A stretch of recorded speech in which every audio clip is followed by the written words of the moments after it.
គណៈបកកុម្មុយនីសវៀតណាមនៅថ្ងៃច័ន្ទនេះបានបើកសមាជលើកទី14នៅទីក្រុងហាណូយក្រោមវត្តមានថ្នាក់ដឹកនាំសំ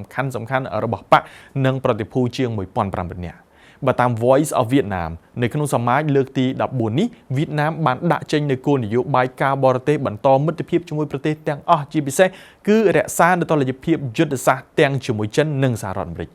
ជាមួយចិនប្រទេសវៀតណាមបានប្រើប្រាស់គោលនយោបាយឬការទូតដើមឫស្សីបត់បែនក៏ប៉ុន្តែមានរឹសរឹងមាំ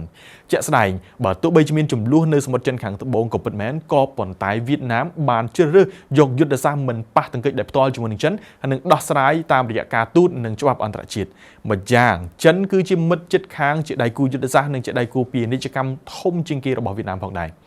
បើតាម China Global South Projectឆ្នាំមុនទំហំពាណិជ្ជកម្មរវាងវៀតណាមនិងចិនមានប្រមាណ $920,000 លាន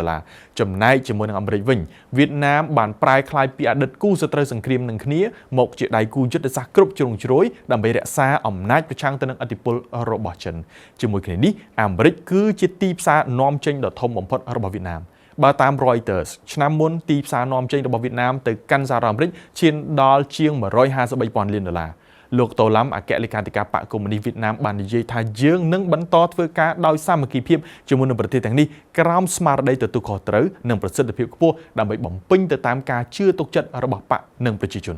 បើតាម VN Express សមាជរបស់គណៈបកកុម្មុយនីសវៀតណាមនឹងបន្តរហូតដល់ថ្ងៃទី25 ខែមករា